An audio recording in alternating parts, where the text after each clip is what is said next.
Hello दोस्तों, एक secret ingredients और आप उंगलियां क्या प्लेट भी चाट जाएंगे। आज से पहले ये तरीका आपने कभी न देखा होगा ना सुना होगा।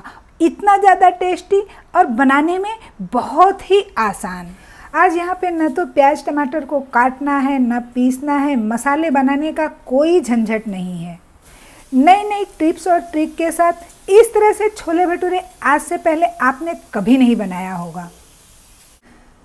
साथ ही एकदम क्विक जल्दी से बनने वाला एक सैलेड भी हम बना करके तैयार करेंगे, जो कि छोले भटूरे के साथ बहुत ही टेस्टी लगता है। अब ये 1.5 कप छोले हैं, इसको मैंने रात भर भिजा के रखा था। 7-8 घंटे छोलों को भिजाना बहुत ज़्यादा ज़रूरी होता है। छोले जितने ज़्यादा भीगे हुए होंगे उतना ज़्यादा ये टेस्टी बनता है। अब छोले हमारे डूब जाए उतना हमें पानी डाल देना है, आधा चम्मच नमक, और ये थोड़ा सा करीब 2 चुटकी के करीब है ये बेकिंग सोडा। बेकिंग सोडा यहाँ डालने से छोले हमारे बहुत ही ज़्यादा सॉफ्ट बनते हैं। मार्केट में आसानी से ये सोडा मिल जाता है। आपके आसपास कोई छोटी मोटी दुकान होगी, वहाँ भी ये सोडा आसानी से आपको मिल जाएगा। हम भजिया वगैरह बनाने में इस सोडे का यूज करते हैं ना, बस वही वाला सोडा है।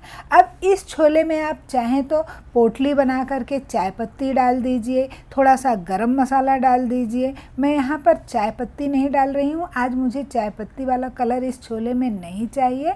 मैं यहाँ पर 2-3 लौंग और थोड़ी सी दालचीनी, और मैंने बताया ना कि आज हम मसाला वगैरह कुछ पीसेंगे नहीं, फिर भी हमारा छोला बहुत ही बढ़िया बन करके तैयार होगा। तो उसके लिए मैंने ये देखिए एक बर्तन ले लिया है और इसे इसी तरह से इस कुकर में हम रख देंगे। एक लहसुन को मैंने बड़ी वाली जो गांठ आती है उसको छील लिया है, और यहाँ पर 3 मैंने प्याज ले लिया है जिसको छील करके इस तरह से रफली चॉप कर दे रही हूँ। आप बिना चॉप किए भी खड़ा ही प्याज को रख सकते हैं। मेरा कुकर भी छोटा है, बर्तन भी छोटा है, इसलिए मैं इसे चॉप करके डाल रही हूँ। 2 टमाटर को मैंने इसी तरह से रख दिया है। अब इस प्याज टमाटर में पानी वगैरह डालने की बिल्कुल भी ज़रूरत नहीं है। इसी तरह से आप कुकर को बंद करके 3 विसल लगा लीजिए। तो यहाँ पर मैंने गैस पे कुकर को चढ़ा दिया है और 3 सीटी आने का वेट करते हैं। तब तक भटूरे की तैयारी कर लेते हैं। तो यहाँ भटूरा बनाने के लिए मैंने 1 कप मैदा और आधा कप गेहूं का आटा लिया है। आप 2 कप मैदा भी ले सकते हैं या 2 कप गेहूं का आटा भी ले सकते हैं। मैंने दोनों को मिक्स करके यहाँ पर छान लिया है। अब थोड़ा सा इसमें हम नमक डाल देंगे, 1 चम्मच चीनी डाल रही हूँ मैं, और ये वही वाला बेकिंग सोडा है। 1/4 टीस्पून के करीब मैंने यहाँ पे बेकिंग सोडा डाल दिया है। अब इन सभी को अच्छे से हम मिक्स कर लेंगे। और यहाँ पर ये घर की बनी हुई मेरी दही है, तो 1/2 कप मैं दही डाल रही हूँ। आप मार्केट वाली दही को भी यूज कर सकते हैं। तो हम आज डो को दही से ही लगाएंगे। अगर मान लीजिए कि दही थोड़ी कम पड़ती है तो आप थोड़ा सा पानी डाल सकते हैं, लेकिन हो सके जितना तो फ्रेश दही का यूज कीजिएगा, खट्टी दही का यूज मत कीजिएगा। इस तरह से हमारा देखिए आटा लग करके तैयार हो चुका है। अभी ये टूट रहा है, इसमें कोई बाइंडिंग नहीं है। तो अब आटे में हम बाइंडिंग लाने के लिए यहाँ पर 1 चम्मच तेल डाल देंगे और इसकी मसाज करना शुरू कर देंगे। तेल डालने के बाद आटे की खूब अच्छे से मसाज करेंगे हम, तब इसमें ग्लूटन तैयार होगा और हमारा जो भटूरा है बहुत ही टेस्टी सा बन करके तैयार हो जाएगा। तो करीब 5-7 मिनट मैंने इसको अच्छे से मसाज करके ढक करके रख दिया है। इसे रेस्ट करने दे। चलिए, कुकर में सीटी आ रही है, आटा रेस्ट कर रहा है, तब तक हम सैलेड की तैयारी भी कर लेते हैं। तो यहाँ मैंने 2 प्याज को छील करके चिल्ड पानी में, ठंडे पानी में रख दिया था। अब इस प्याज को इस तरह से गोल गोल काट करके इसकी रिंग निकाल करके फिर से इसे हम एक बाउल में डाल करके थोड़ा पानी डाल देंगे और बर्फ़ डाल करके एकदम चिल्ड कर देंगे। ऐसा करने से इसमें से जो बैड स्मेल होती है प्याज की वो भी नहीं आएगी और प्याज हमारा एकदम फ्रेश बना रहेगा। जब हमें यूज करना होगा उस वक्त इसको हम निकालेंगे। तो देखिए यहाँ पर 3 विसल आ गई है और कुकर भी ठंडा हो गया है। प्याज टमाटर में हमने पानी नहीं डाला था, फिर भी देखिए इसमें कितना पानी आ गया है। इस पानी को हम छोले में ही डाल देंगे और प्याज टमाटर को साइड पे रखते हैं। हम छोले देखते हैं किस तरह से पका हुआ है। तो आप देख सकते होंगे कि हमारे छोले सभी क्रैक हो गए हैं और कितने आसानी से मैश हो जाते हैं। ये जो हमने बेकिंग सोडा डाला था ना, उसी का ये कमाल है। अब मैंने यहाँ एक कढ़ाई गर्म होने के लिए रख दिया है और इसमें हम 2 से 3 चम्मच कुकिंग ऑयल डाल देंगे। और ये कुछ खड़े मसाले हैं जिसको हम तेल में डाल देंगे और थोड़ा सा जब ये मसाले क्रैकल होंगे तब इस टमाटर का इस तरह से हम छिलकों को निकाल करके और इसी तरह से हम इस प्याज टमाटर और लहसुन को तेल में डाल करके अच्छी तरह से भुनाई कर लेंगे। और देखिए चम्मच से इस तरह से आप दबाते हुए करेंगे ना तो एक बढ़िया सा पेस्ट बन करके तैयार हो जाएगा। अब यहाँ पर हम टेस्ट के अकॉर्डिंग नमक डालेंगे। नमक आप ध्यान से डालिएगा क्योंकि हमने छोलों में भी थोड़ा नमक डाला है। तो यहाँ नमक डालने के बाद देखिए मैंने जब मसालों को भुना तो पानी एकदम से जल गया है और ऑयल फटाफट से रिलीज होने लग गया है। अब प्याज टमाटर की हल्की सी भुनाई हो गई है, तब इसमें हम मसालों को भी ऐड कर लेते हैं। तो ये 2 चम्मच धनिया का पाउडर है, इसको हम डाल देंगे। 2 चम्मच मैंने यहाँ काश्मीरी लाल मिर्च लिया है, ये कम तीखी होती है। 1/4 टीस्पून हल्दी पाउडर, 1/4 टीस्पून हींग डाला है हमने।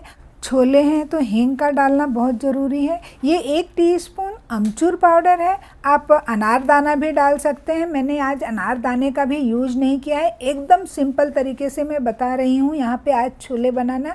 1 चम्मच यहाँ मैंने गरम मसाला डाला है। मैंने 2 चम्मच गरम मसाला निकाला था लेकिन डाला 1 चम्मच है। थोड़ा गरम मसाला मैं बाद में ऐड करूँगी। और ये कसूरी मेथी है, इसको भी मैंने आधा ही यूज किया है। पहले तवे पे थोड़ा सा रोस्ट करके हाथ से हम मसल करके कसूरी मेथी को डालेंगे और थोड़ी देर तक इस मसाले को हम ढक करके पका लेंगे। देखिए एकदम बढ़िया सी ग्रेवी तैयार हो गई है। लग रहा है कि इस मसाले को हमने मिक्सी में नहीं पीसा है, आज हमने मिक्सी का यूज नहीं किया है। और ये जो गरम मसाला हमने यूज किया था इसकी भी वीडियो चैनल पे है। बहुत ही बढ़िया और टेस्टी सा गरम मसाला बन करके तैयार हुआ है। हमें अलग से कोई छोला मसाला वगैरह डालने की ज़रूरत नहीं है। अब आता है हमारे इस छोले का हीरो, जो कि हमारा ये मेन इंग्रेडिएंट है। ये चना है जिसका छिलका निकला हुआ है। भुने हुए चना इस तरह से मार्केट में आसानी से मिल जाता है। भुने हुए चने की दाल भी मार्केट में मिल जाती है, आप उसका भी यूज कर सकते हैं। अगर ये ना मिले तो आप बेसन का भी यूज कर सकते हैं। बेसन को थोड़ा सा रोस्ट करके उसका भी यूज कर सकते हैं। लेकिन इसका जो टेस्ट है ना, ये अगर आप पीस करके छोले में डालते हैं तो एकदम अमेजिंग सा टेस्ट होता है आपके छोले का। आज से पहले आपको किसी ने ये सीक्रेट तरीका नहीं बताया होगा। कैसे बताता कोई? होम साइंस शो पर इस आइडिया को मैंने ही तो इन्वेंट किया है। बहुत ज़्यादा टेस्टी और कारगर ये आइडिया है। बहुत ही ज़्यादा टेस्टी ये छोला हमारा बन करके तैयार हो जाता है। एक बार आप इस तरीके से अगर छोले बना लेंगे ना तो हमेशा इसी तरीके से बनाना चाहेंगे। तो मसाला देखिए हमारा कितनी अच्छी तरह से भुन चुका है, मसालों ने तेल को भी रिलीज़ कर दिया है। अब हमने ये पिसा हुआ चना भी मसाले में डाल देंगे और इसे थोड़ा सा ही हम मिक्स करेंगे क्योंकि चना भी हमारा रोस्टेड था और मसाला भी अच्छी तरह से भुन गया है। अब मैंने छोलों को पानी से निकाल लिया है और इसे भी यहाँ पर हम मिक्स कर देंगे। देखिए कितना बढ़िया एकदम मैसी सा हमारा छोले बॉईल होकर के तैयार हुआ है। अब मसालों के साथ हमने इस छोले को अच्छी तरह से भून लेना है करीब 2 से 3 मिनट के लिए, ताकि छोले में अंदर तक मसाले अच्छे से चले जाएं। अब जो छोले का पानी था उसे ही हम डालेंगे। तो मैं थोड़ा थोड़ा करके डाल रही हूँ, जितनी ग्रेवी चाहिए आपको उस हिसाब से आप पानी डालिएगा। मैंने सारा पानी डाल दिया है। अगर इससे भी ज़्यादा आपको ग्रेवी चाहिए तो थोड़ा आप ऊपर से भी पानी डाल सकते हैं। तो ग्रेवी की कंसिस्टेंसी आपके ऊपर है, आपको कितनी गाढ़ी या पतली चाहिए। तो देखिए कितना बढ़िया सा हमारा ये छोले बन गया है। अब इसे हम ढक करके 2-3 मिनट के लिए बॉईल होने देते हैं। तो देखिए बहुत ही टेस्टी सा हमारा ये छोले बन करके तैयार हो चुका है। अब हम इसमें थोड़ा सा गरम मसाला और डाल देंगे। वैसे तो ज़रूरत नहीं है, मैं हल्का सा ही 1/2 टीस्पून के करीब और डाल दे रही हूँ। कटी हुई खूब सारी यहाँ हम धनिया डाल देंगे और जो हमने कसूरी मेथी बचा करके रखा था ना, उसे भी हाथों से इस तरह से रगड़ करके इस छोले में डाल देंगे। तो बहुत ही टेस्टी सा हमारा ये छोला बन करके तैयार हो चुका है। तो देखिए इस छोले को देख करके मुँह में पानी आ रहा है ना, तो चलिए हम फटाफट से इसकी प्लेटिंग भी कर लेते हैं। छोले की प्लेटिंग करने के बाद इसके ऊपर एक हम बहुत बढ़िया सा तड़का लगाएंगे, जिससे कि इस छोलों का टेस्ट बहुत बढ़ जाए। तो यहाँ 2 चम्मच मैंने घी लिया है और आप भी घी का ही यूज कीजिएगा। घी से इस छोले का बहुत बढ़िया टेस्ट होता है। घी जैसे ही गर्म होता है हम गैस की फ्लेम को बंद कर देंगे। 1/4 टीस्पून हींग डालेंगे, 2-3 लाल मिर्च और 1 चम्मच काश्मीरी लाल मिर्च डाल करके छोलों पे हम बढ़िया सा तड़का लगा देंगे। और एक थोड़ी सी हरी धनिया से मैं इसे डेकोरेट कर दे रही हूँ। तड़का डालते समय मैं आपको दिखा नहीं पाई क्योंकि क्लिप मिस हो गई है मेरी, बट इसके ऊपर हम अच्छे से तड़का इस तरह से लगा देंगे तो काफ़ी बढ़िया सा हमारा ये छोला बन कर के तैयार हो जाता है। तो छोले तैयार हैं, हम सैलेड भी बना लेते हैं तो गर्मा गर्म भटूरे बना करके सर्व कर सकते हैं। प्याज को पानी से निकाल करके एक प्लेट में रख लेंगे। 1/2 टीस्पून यहाँ काश्मीरी लाल मिर्च, काला नमक, सादा नमक, आप चाहें तो चाट मसाला या तो अमचूर पाउडर थोड़ा सा डाल दीजिए और आधे नींबू का रस डाल करके हम इसे अच्छी तरह से मिक्स कर देंगे। हमारा सैलेड बन करके तैयार है। ऊपर से चाहें तो आप थोड़ी हरी धनिया भी डाल सकते हैं, मैं भी इस तरह से डाल करके मिक्स कर दे रही हूँ। हरी धनिया डालने से इसका देखने का जो लुक होता है बहुत बढ़िया सैलेड का आ जाता है। तो लीजिए हमारा छोले और सैलेड दोनों तैयार है। यहाँ आटा भी अच्छी तरह से सेट हो चुका है। तो अब हम गर्मा गर्म भटूरों को बना लेते हैं। एक बार आटे को थोड़ा सा इस तरह से मसल करके पेड़े काट करके निकाल लेंगे। तो जिस हिसाब से आप छोटे बड़े भटूरे बनाना चाहते हैं उस हिसाब से आप पेड़ों को काट लीजिए। अब यहाँ पर एक हम चकला ले लेंगे या कोई प्लेन सरफेस लेंगे, थोड़ा सा आटा डस्ट करके बेलन से बेल करके इस तरह से पहले हम थोड़ा गोल बेलेंगे, फिर चाहे तो आप पहले ही लंबा इस तरह से बेल लीजिए या तो गोल बेल करके फिर एक तरफ से आप पकड़ करके इसको खींच करके लंबा कर सकते हैं। क्योंकि मार्केट में जो भटूरे मिलते हैं वो थोड़े लंबे लंबे ही मिलते हैं, तो ऐसे आप पकड़ के इसको खींच के इसकी लंबाई को बढ़ा सकते हैं। और भटूरे हमने बहुत ज़्यादा मोटे या बहुत ज़्यादा पतले नहीं बेलना है। और मैं आसान तरीका बता रही हूँ, इसमें हमारे यहाँ पापड़ बनता है, मार्केट में ये भी बहुत आसानी से मिल जाता है। तो मैंने 2 बटर पेपर को इस तरह से काट लिया है। बटर पेपर, पार्चमेंट पेपर या कोई प्लास्टिक की शीट होगी तो भी आप उसका यूज कर सकते हैं। हल्का सा हम तेल लगा करके इस तरह से एक पेड़े को रखेंगे और फिर हम इस तरह से दबा देंगे। अच्छा, जितने ज़्यादा ज़ोर से आप दबाएंगे उतना बड़ा आपका पूरी, पराठा या रोटी जो भी इसमें बनाना चाहें आप आसानी से बना सकते हैं। इसका फ़ायदा ये है कि यहाँ हमें सूखे आटे की ज़रूरत नहीं पड़ती है, हम तेल हल्का सा लगा करके ही इसे बेल सकते हैं। तो देखिए आसानी से हमारा भटूरा बन गया। ना ही तो हमारा प्लेटफॉर्म गंदा होता है, ना ही तो हम सूखे आटे को लगाने की ज़रूरत होती है। तो एक मैंने इस तरह से लंबा पेड़ा बना लिया है और इसका इस तरह से हम दबा करके लंबा वाला भटूरा भी ऐसे बना लेंगे आसानी से। तो देखिए काफ़ी आसान हो जाता है।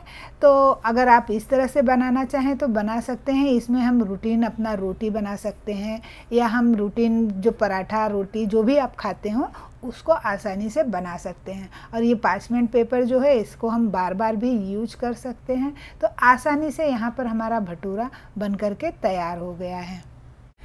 दूसरी तरफ कढ़ाई में हम तेल गर्म होने के लिए रख देंगे और एक एक भटूरे को इस तरह से डाल करके फ्राई कर लेंगे। तो भटूरों को हम पहले तेल में डालेंगे, हल्का सा उसको चम्मच से दबा देंगे ताकि वो अच्छी तरह से फूल जाए। तो देखिए हल्का सा जब हम प्रेस करते हैं तो भटूरे हमारे अच्छे से फूल करके निकलते हैं।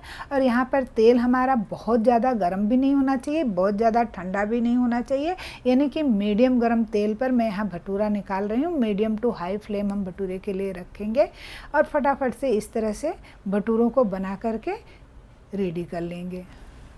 आपने ध्यान दिया होगा जब मैंने कढ़ाई में तेल डाला था तो कितना साफ़ था और अभी इसमें नीचे थोड़ा थोड़ा काला हो गया है। वो इसलिए हो जाता है कि जब हम भटूरों को या पूरी को बेलते हैं और उसमें सूखा आटा लगाते हैं तो जो सूखा आटा होता है नीचे इस तरह से जा कर के तेल को ख़राब कर देता है। इसलिए मैंने कहा कि बिना सूखा आटा लगाए हम तेल हल्का सा लगा करके भटूरे या पूरी को इस तरह से बना सकते हैं, तब हमारा तेल भी ख़राब नहीं होता है। तो लीजिए सारे हमारे भटूरे भी सीख करके तैयार हो गए हैं और छोला तो हमारा लाजवाब बना ही है। फटाफट से हम छोले और भटूरे को सर्व कर लेते हैं। तो दोस्तों अगर आप लोगों को मेरी ये रेसिपी पसंद आई हो तो प्लीज़ चैनल को सब्सक्राइब कर लीजिए और अपने फ्रेंड्स और फैमिली के साथ शेयर भी कीजिए। लाइक और कमेंट करना तो बनता ही है। फिर मिलते हैं एक नई ईजी टू मेक रेसिपी के साथ। Thank you.